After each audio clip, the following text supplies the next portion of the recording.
পড়তেছি বিশ্ব সংবাদ।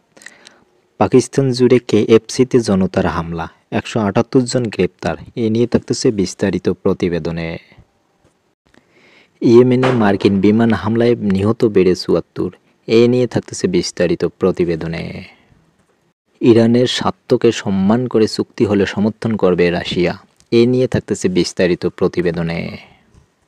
যুক্তরাষ্ট্র থেকে এলএনজি কেনা বন্ধ করে দিয়েছে চীন। রিপোর্টে থাকতেছে বিস্তারিত। ভিসা জালিয়াতি, সৌদিতে আটক 5 শতাধিক মিশরীয় হজযাত্রী। এ নিয়ে থাকতেছে বিস্তারিত প্রতিবেদনে।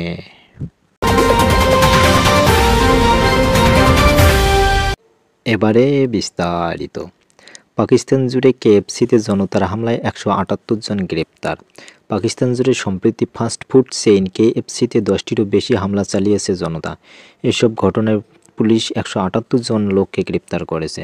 করাচি, লাহোর এবং ইসলামাবাদ সহ প্রধান শহরগুলোতে কর্তৃপক্ষ কমপক্ষে 11টি হামলার সত্যতা নিশ্চিত করেছে। কর্তৃপক্ষ জানায়, লাঠিসোঁটা নিয়ে সজ্জিত বিক্ষোভকারীরা কেএফসির আউটলেটগুলোতে হামলা চালায়। কেএফসির এবং এর মূল কোম্পানি ইয়াম ব্র্যান্ডস উভয়ের সদর দপ্তর মার্কিন যুক্তরাষ্ট্রে। এসব হামলার বিষয়ে তারা এখনও গণমাধ্যমকে কোনো কিছু বলেনি। টিআরটি গ্লোবাল জানিয়েছে, নাম প্রকাশ না করার সত্ত্বে একজন পুলিশ কর্মকর্তা বলেছেন, এই সপ্তাহের শুরুতে লাহোরের উপকণ্ঠে একটি দোকানে অজ্ঞাত বন্দুকধারীদের গুলিতে একজন কেএফসির কর্মচারী নিহত হন। সেই সময় কোনো প্রতিবাদ চলছিল না। এই হত্যাকাণ্ড রাজনৈতিকভাবে অনুপ্রাণিত নাকি অন্য কোনো কারণে হয়েছে তা এখনও খতিয়ে দেখা হচ্ছে। লাহোরের পুলিশ জানিয়েছে, 2টি হামলার ঘটনায় এবং আরও 5টি হামলা প্রতিরোধের পর তারা শহরের 27টি কেএফসির আউটলেটে নিরাপত্তা জোরদার করেছে। লাহোর পুলিশের ঊর্ধ্বতন কর্মকর্তা ফয়সাল কামরান বলেন, আমরা এই হামলায় বিভিন্ন ব্যক্তি এবং গোষ্ঠীর ভূমিকা তদন্ত করেছি। শহরে তেহরিক-ই-লাবাইক পাকিস্তান দলের একজন সদস্য সহ 11 জনকে গ্রেপ্তার করা হয়েছে। টিএলপির মুখপাত্র রেহান মহসিন খান বলেন, তারা ইসরায়েলি পণ্য বর্জনের জন্য মুসলিমদের প্রতি আহ্বান জানিয়েছে, কিন্তু কেএফসির বাইরে প্রতিবাদের কোনো ডাক দেয়নি। যদি টিএলপির নেতা বা কর্মী বলে দাবি করা হয় অন্য কোনো ব্যক্তি এ ধরনের কার্যকলাপে লিপ্ত হয়ে থাকে, তবে এটি তাদের ব্যক্তিগত কর্মকাণ্ড হিসেবে দেখা উচিত এবং দলের নীতির সাথে এর কোনো সম্পর্ক নেই। কেএফসিকে দীর্ঘদিন ধরে পাকিস্তানে যুক্তরাষ্ট্রের প্রতীক হিসেবে দেখা হয়। সাম্প্রতিক দেশগুলোতে বিক্ষোভ ও হামলার মাধ্যমে আমেরিকা বিরোধী মনোভাব আরও বেড়েছে। গাজা উপত্যকায় ইসরায়েলি সামরিক আক্রমণের কারণে সাম্প্রতিক মাসগুলোতে পাকিস্তানে এবং অন্যান্য মুসলিম সংখ্যাগরিষ্ঠ দেশে পশ্চিমা ব্র্যান্ডগুলো বয়কট এবং অন্যান্য ধরনের প্রতিবাদ হয়েছে। গ্লোবাল ডেটা অনুসারে পাকিস্তানে কোকাকোলার বাজার অংশীদারিত্ব 2022 সালে 6.3% থেকে 2023 সালে 5.7% নেমে এসেছে। একই সঙ্গে পেপসির বাজার অংশীদারিত্ব 10.8% থেকে কমে 10.4% নেমে এসেছে। এই মাসের শুরুতে পাকিস্তানের ধর্মীয় নেতারা ইসরায়েল এবং মার্কিন অর্থনীতিকে সমর্থন করে এমন যে কোনো পণ্য বা ব্র্যান্ড বয়কটের আহ্বান জানিয়েছেন। একই সঙ্গে তারা জনগণকে শান্তিতে থাকার এবং সম্পত্তি ধ্বংস না করে থেকে বিরত থাকার জন্য আহ্বান জানিয়েছেন।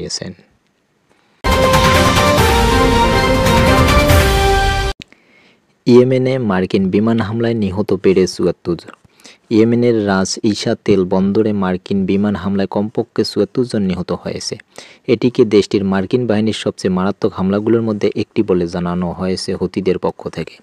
শুক্রবার সশস্ত্র সংগঠনটির স্বাস্থ্য মন্ত্রণালয়ের মুখপাত্র আনিস আলাবাসি বলেছিলেন, বৃহস্পতিবারের হামলায় আরও 171 জন আহত হয়েছেন। মার্কিন কেন্দ্রীয় কমান্ড জানিয়েছে, হুতিদের জ্বালানি ও রাজত্বের উৎস বন্ধ করে দেওয়ার জন্যই এই বিমান হামলা চালানো হয়েছে।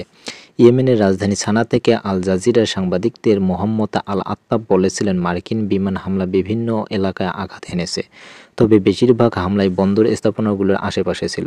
সাংবাদিক বলেন, প্রথমে 4টি বিমান হামলা চালানো হয়। যখন লোকেরা কাজ করছিল, বিমান হামলার ফলে বন্দরের কর্মীরা অবাক হয়ে যান, এমনকি সেই সময় ঘটনাস্থলে থাকা ট্রাক চালকরাও ছিলেন। আল আত্তাব আরও বলেন, বেসামরিক নাগরিকের মৃত্যু এবং রাস ইসার কৌশলগত গুরুত্বের কারণে এই হামলা ইয়েমেন জুড়ে ব্যাপক নিন্দার জন্ম দিয়েছে। ইয়েমেনের আমদানির প্রায় 70% এবং মানবিক সহায়তার 80% রাস ইসা, হোয়েইদাহ এবং আল সালিব বন্দর দিয়ে যায়। শুক্রবার ভোরে সোশ্যাল মিডিয়ার স্থানীয় আল মাসিরা সহ টিভির শেয়ার করা ভিডিও ফুটেজে দেখা যাচ্ছে, রাস ইসা বন্দর নামে পরিচিত জলাশয়ের উপর রাতের আকাশে বিশাল বিস্ফোরণের শব্দ শোনা যাচ্ছে। এরপর ভিডিওটি ধ্বংসস্তূপ এবং আগুনের ক্লোজ আপ ক্লিপগুলো তুলে ধরে একজন মৃত বেসামরিক ব্যক্তির চিত্রও দেখা গিয়েছে সেখানে।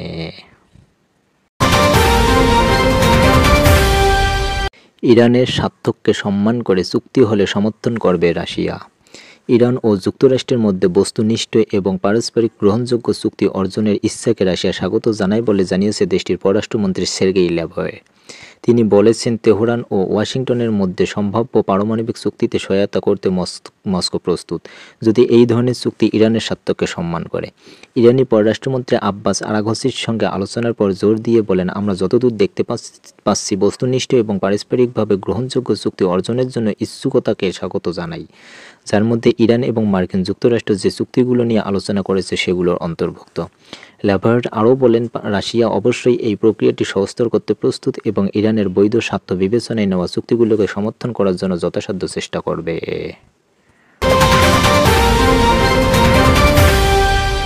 যুক্তরাষ্ট্র থেকে এলএনজি কেনা বন্ধ করেছে চীন। চীন 10 সপ্তাহেরও বেশি সময় ধরে যুক্তরাষ্ট্রের তরলীকৃত প্রাকৃতিক গ্যাস আমদানি সম্পূর্ণ বন্ধ করে দিয়েছে। এর ফলে বেইজিং এবং ওয়াশিংটনের মধ্যে বাণিজ্য যুদ্ধ জ্বালানি সহযোগিতায় প্রসারিত হয়েছে। শিপিং তথ্যের বরাত দিয়ে শুক্রবার ব্রিটিশ সংবাদমাধ্যম ফিনান্সিয়াল টাইমসে এ খবর জানিয়েছে। ক্রমবর্ধমান বাণিজ্য উত্তেজনার মধ্যে মার্কিন কার্বোহাইড্রেটের উপর 99% পর্যন্ত শুল্ক আরোপ করেছে চীন। কেননা বেশিরভাগ দেশের উপর শুল্ক 90 দিনের মধ্যে স্থগিত করা হলে চীনকেও এই তালিকা থেকে বাদ দেওয়া হয়েছে। দেশটির মোট 145% পর্যন্ত শুল্কের সম্মুখীন হবে। এর প্রতিশোধ হিসেবে বেইজিং মার্কিন পণ্যের উপর 125% শুল্ক আরোপ করেছে এবং গুরুত্বপূর্ণ উচ্চ প্রযুক্তি খনিজ পদার্থের রপ্তানি সীমিত করেছে। চীনা ভিত্তিক জ্বালানি ব্যবসায়ীদের বরাত দিয়ে ফিনান্সিয়াল টাইমসে জানিয়েছে, ফেব্রুয়ারি থেকে টেক্সাসের কার্পাস ক্রিস্টি থেকে 69,000 টনের একটি এলএনজি ট্যাঙ্কার ফুজিয়ান প্রদেশের পৌঁছানোর পর থেকে চীন আর কোনো এলএনজি নেয়নি, যা জ্বালানি বাণিজ্যে তীব্র ভাঙনের ইঙ্গিত দেয়। কলম্বিয়া বিশ্ববিদ্যালয়ের সেন্টার অব গ্লোবাল এনার্জি পলিসির গ্যাস বিশেষজ্ঞ অ্যান সোফি করবো বলেন, এই দীর্ঘমেয়াদী পরিণতি হবে। আমি মনে করি না চীনা এলএনজি আমদানিকারকরা যুক্তরাষ্ট্রের সঙ্গে কখনো কোনো নতুন এলএনজি চুক্তি করবে। এই সপ্তাহের শুরুতে রাশিয়ায় নিযুক্ত চীনের রাষ্ট্রদূত বলেছিল, বেইজিং রাশিয়া থেকে এলএনজি আমদানি বাড়ানোর জন্য প্রস্তুত। আমি নিশ্চিতভাবে জানি যে অনেক ক্রেতা আছেন। অনেক ক্রেতা রাশিয়ান সরবরাহকারীদের সাথে যোগাযোগ স্থাপনে সাহায্য করার জন্য দূতাবাসের কাছে আবেদন করেছে। আমার মনে হয় অবশ্যই আরও হবে। তিনি আরও বলেন, রাশিয়া থেকে চীন পর্যন্ত প্রস্তাবিত power of Siberia 2 gas pipeline নিয়ে আলোচনা করা হয়েছে, তবে রুটটি এখনও চূড়ান্ত হয়নি। অস্ট্রেলিয়া এবং কাতারের পরে রাশিয়া চীনের তৃতীয় বৃহত্তম এলএনজি সরবরাহকারী হয়ে উঠেছে। গত বছর চীন এশিয়ার রাশিয়ান এলএনজি শীর্ষ ক্রেতা হবে। ভিসা জালিয়াতি, সৌদিতে আটক 5 শতাধিক মিশরীয় হজযাত্রী। হজযাত্রার জন্য বৈধ হজ ভিসার পরিবর্তে ট্রানজিট এবং ভিজিট ভিসা ব্যবহারের অভিযোগে 5 শতাধিক মিশরীয় হজযাত্রীকে আটক করেছে সৌদি আরবের পুলিশ। শুক্রবার দেশটির উপকূলীয় শহর জেদ্দায় কিং আবদুলাজিজ আন্তর্জাতিক বিমানবন্দর থেকে তাদের আটক করা হয়েছে।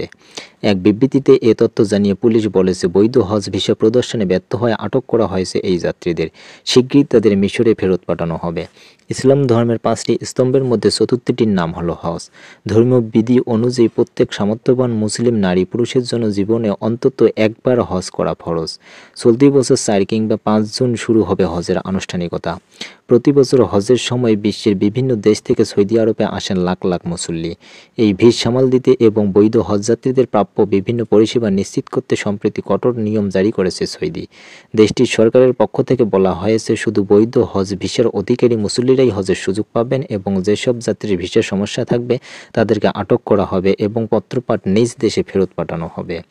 এদিকে 5 শতাধিক হজযাত্রীকে আটকের খবর প্রকাশিত হওয়ার পর নাগরিকদের উদ্দেশ্যে বিবৃতি দিয়েছে মিশরের পর্যটন মন্ত্রণালয়। সেখানে নাগরিকদের সতর্ক বার্তা দিয়ে মন্ত্রণালয়ের পক্ষ থেকে বলা হয়েছে, সরকারি অনুমোদন প্রাপ্ত নয় এমন কোনো ব্যক্তি বা হজ এজেন্সির উপর যেন কোনোভাবেই ভরসা না করে হজ করতে ইচ্ছুক হয় মিশরীয় নাগরিকেরা।